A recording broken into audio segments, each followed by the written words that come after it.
네, 시청자 여러분 안녕하십니까. 주식상담 전화, 주상전화 오늘도 어김없이 돌아왔습니다. 여러분들의 영의정 아나운서 김세영. 네, 아나운서 권자윤입니다. 네, 저희가 이번 주부터 확대 편성을 시작했습니다. 네. 여러분들과 조금 더 길게 만나기 위해서인데요.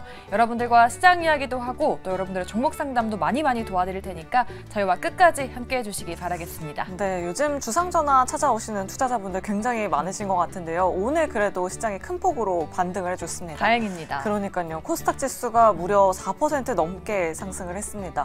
과연 내일 시장에서도 이 상승분이 유지될까 많은 분들이 궁금하실 것 같은데요. 저희 방송 통해서 투자 인사이트 많이 얻어가시기 바라겠습니다. 네, 또 종목 고민 있으신 분들도 많으실 텐데요. 그런 분들은 저희한테 지금 바로 전화, 문자 그리고 유튜브로 보내주시면 되겠습니다. 종목 고민 있으신 분들 전화번호는 02-2000-4919번으로 지금 바로 전화 주시면 되겠고요. 또 유튜브 그리고 문자도 활짝 열려 있습니다. 전화가 어려우신 분들 문자 메시지 샵 2034로 종목명, 매수가, 비중 이렇게 보내주시면 되고요.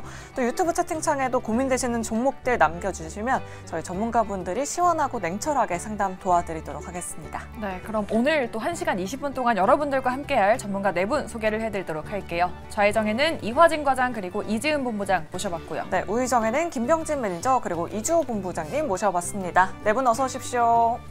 안녕하세요. 네, 오늘 또 시장을 빨갛게 밝혀줬던 네. 게 이제 FOMC 결과 아니겠습니까? 맞아요. 제롬 파월이 좀 비둘기적인 스탠스를 취하면서 전반적으로 이제 시장이 반등에 성공을 한 건데 이제 또 금리 인하 얘기까지 네. 또 스물스물 나오고 있잖아요. 과연 시장이 이제 빨간불을 이어가 줄 수 있을지 이지은 본부장님께 한번 여쭤보도록 할게요. 우리가 좀 안심해봐도 될까요? 일단은 좀 저는 단기적으로는 그래도 이번에 좀 이 결과가 시장을 좀 부응해 줄 수 있다라고는 생각을 하는데요. 워낙 이제 FOMC에 대한 불확실성이 너무나 시장이 짙었고 또 불안한 요소가 많이 있었는데 시장에서는 파월의 발언을 비둘기적으로 해석을 하면서 좀 좋은 흐름, 굉장히 생각보다 강한 흐름이 나타났습니다. 그렇지만 100% 우리가 이게 완전한 비둘기고 이제는 모든 것이 뭐 긴축이라든지 모든 것이 종료됐다라고 생각하기에는 저는 좀 이르다고 생각을 하는데 워낙 그동안 악재가 많았던 시장이다 보니까 이 부분을 좀 더 비둘기 쪽으로 좀 확대까지는 아니지만 좀 치우쳐서 해석하는 측면이 없지 않아 있다라고는 생각을 합니다. 지금 시장 워낙 예민하기 때문에 또 고용 지표라든지 앞으로 나오는 지표에 따라서 언제 어떻게 스탠스가 바뀌고 또 해석을 다르게 할지도 모르는 부분들은 남아있다라고 생각을 하기 때문에 지금 당장은 시장의 분위기라든지 이런 부분들 좀 긍정적으로는 생각할 수는 있겠지만 이 부분이 시장을 이제 앞으로 완전 우상향으로 끌어갈지에 대해서는 조금 더 지켜봐야 될 부분들이 있다라고 생각을 하고요. 그리고 오늘 또 강세가 나오다 보니까 많은 분들이 좀 마음이 급해지시고 이제 계속 내가 그동안 좀 보유하고 있던 현금을 빨리 종목들을 막 매수해야겠다 생각하실 수도 있으실 것 같은데 애플의 실적 발표도 남아있는 상황이기 때문에 지금은 또 내일 금요일이기도 하잖아요.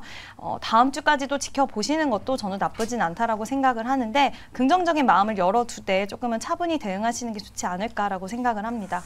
네, 사실 오늘 당장은 큰 폭의 반등이 나왔지만 아직까지 좀 봐야 할 것들이 많다라고 이렇게 말씀해 주셨습니다. 네.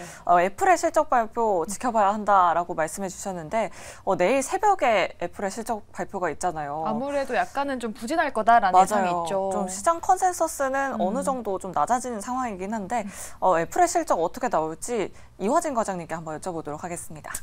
네, 뭐 최근에 뭐 한 두세 달간은 이제 애플의 주가도 굉장히 좀 안 좋았었던 부분도 있고 사실 뭐 중국 쪽에 최근에 하웨이에서도 굉장히 선방하는 모습을 보였었기 때문에 사실 중국 관련 매출이 얼마만큼 컨센보다 낮아질까에 대한 부분도 시장에서는 관심거리가 될 수는 있을 것 같은데 최근에 일주일간 애플이 어느 정도 반등하는 자리가 나왔습니다. 실적 발표 이전인데 주가가 좋았다. 어떻게 보면 그동안 3개월 동안 빠졌던 흐름들이 그동안 어느 정도 선제적으로 선반영했다는 흐름도 좀 있을지 않을까 좀 생각을 하고 있습니다. 결국에는 북미 쪽에서 매출이 어느 정도 나왔냐가 좀 차이가 될 것으로 보이고 있는데 오늘 새벽에 나왔던 퀄컴이 실적 발표가 나오게 되면서 그만큼 중국 쪽 스마트폰에 대한 이제 시장 자체가 커졌다는 측면에서 그러면은 아이폰은 생각보다 팔렸던 거고 결국에는 하웨이가 거기서 어느 정도 더 잘 나왔다는 부분이지 결국에는 중국에 대한 경기 자체에 대한 부분은 조금은 생각보다는 덜 할 수 있지 않을까 생각을 하고 있기 때문에 생각보다 애플의 실적 발표가 시장을 누를 수 있을 만한 부분은 생각보다 아닐 수 있지 않을까 생각을 하고 있고 물론 콩쿨에서 나왔던 흐름들이 물론 그동안 그동안 중국이 아이폰 15가 생각보다 안 나왔지만은 최근에 프로모션을 하면서 가격 인하를 했습니다. 그거를 4분기 때 어느 정도 선방할 수 있을지 여부도 좀 중요할 것으로 보이고 있기 때문에 결국은 팀쿡이 어떤 발언을 하냐에 따라서 여기서 추세 반등이 나올지 여부도 좀 중요하지 않을까 생각하고 있습니다. 네, 파월의 발언도 역시 중요하지만 네. 팀쿡의 발언 역시나 굉장히 중요할 것 같습니다. 요즘엔 뭐 실적 숫자보다 이제 컨콜에서 어떤 말을 네. 하느냐가 더 중요해진 것 같아요. 이제 간밤에 AMD 그리고 퀄컴의 실적 발표도 우리 시장에 좀 훈풍을 불어줬던 것 같은데 일단은 오늘 반도체랑 2차 전지 기술주에서 정말 반가운 반등이 나왔잖아요. 맞아요. 이 반등을 과연 이어갈 수 있을지 이조 본부장님께 한번 여쭤보도록 할게요. 반도체주와 2차 전지 지금 좀 눈여겨봐도 될 만한 시점일까요?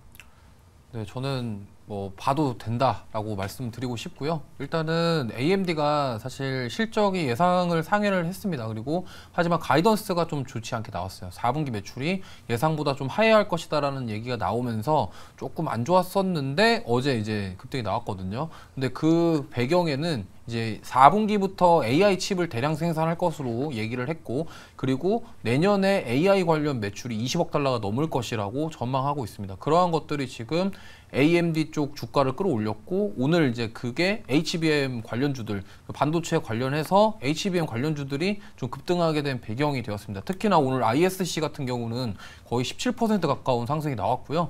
지금 저는 이렇게 생각합니다. 엔비디아가 지금 미중 분쟁 이슈 이래서 중국에 대한 수출에 대한 부분들이 염려스럽다라는 부분 때문에 주가가 좀 조정을 받았습니다만, 사실 AMD랑 엔비디아가 사실 2대장이거든요. AI 반도체 관련해서는 정말 2대장이라고 볼 수 있고, 전 세계적으로 GPU를 만드는 기업, GPU를 설계하는 기업은 딱 두 군데가 있습니다. 바로 엔비디아와 AMD죠. AMD는 라데온이라는 제품을 만들고 있고요. 그다음에 엔비디아는 지포스라는 제품을 만들고 있는데, 어쨌든 이 AI 반도체, 지금 빅테크 기업들이 시장에 참여하려고 하고 뛰어들려고 하는 게 바로 AI 시장입니다. 과거에 메타버스 그리고 5G 같은 경우는 기대감으로 주가가 많이 올랐다가 그 기대감이 빠지면서 실제로 드러나는 숫자가 없기 때문에 좀 많이 빠졌는데, AI도 뭐 사실 기대감으로 올라가는 거 아니냐에 대한 우려스러운 목소리들이 있긴 하지만, 뭐 지금 보이는 숫자에 대한 부분들은 확실하게 증명을 해주고 있다. 이러한 관점으로 봤을 때 지금 미국에서부터 불어오는 이 AI 시장, 그리고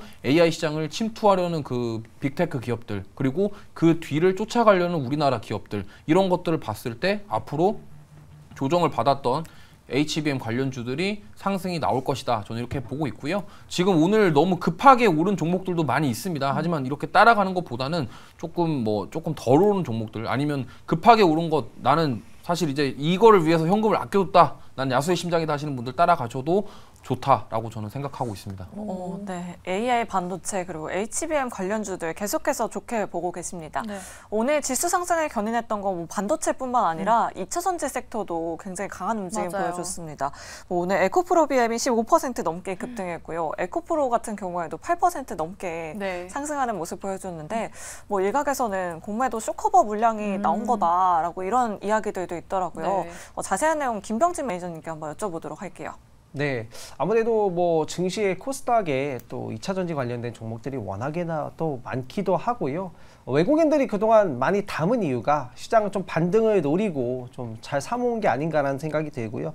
저는 추가 상승도 충분히 가능하지 않을까라고 생각이 들고, 지금은 아무래도 지수가 가면서 같이 간다라고 보시면 좋을 것 같아요. 그런 점 좀 참고를 하셔가지고 매매를 하시면 좋을 것 같고요. 추세 상승 조금 더 지켜봐도 되지 않을까, 일단 그렇게 생각을 하고 있으니까 좀 업종 전망을 좀 긍정적으로 보시는 것도 나쁘지 않을 것 같습니다. 네. 네, 2차 전지 sek터 좀 좋게 보고 계신다라고 이렇게 말씀해 주셨는데, 네. 자, 마지막으로 시간의 거래 이슈도 한번 확인해 보도록 하겠습니다. 교육주가 또 움직이고 있더라고요. 그러니까요. 윤 정부에서 뭐 지방정책 마스터 플랜을 공개했다고 하는데, 네. 오늘도 메가임디가 소폭 상승을 했고, 맞아요. 시간 외에서도 이제 상한가를 기록을 했다가 좀 주춤하면서 왔다 갔다 움직이고 있는 상황입니다.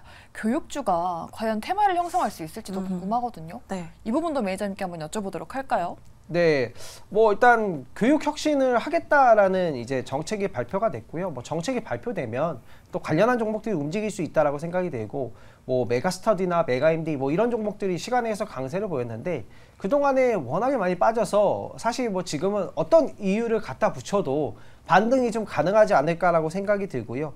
교육혁신 관련돼서 요즘에 이제 뭐 의과대학 뭐 정원을 늘린다 뭐 네. 이런 여러 가지 얘기들이 있잖아요. 이와 관련돼서 앞으로 좀 저는 더 진전이 있을 거라고 보고요. 관련돼서 이슈가 있을 때마다 이제 뭐 이벤트 플레이를 하시는 게 좀 좋지 않을까 생각이 들고, 뭐 정책주기 때문에 이벤트가 가장 중요하지 않을까라고 생각이 들고, 그리고 내년에 또 이제 총선도 있고, 뭐 바이든 대통령 대선도 있고, 관련돼서 뭐 정치적인 이슈가 계속 나와서 약간 하나의 그런 테마군을 형성을 하는 게 아닌가라고 생각이 들어서 관심 있게 좀 지켜보시면 좋을 것 같습니다.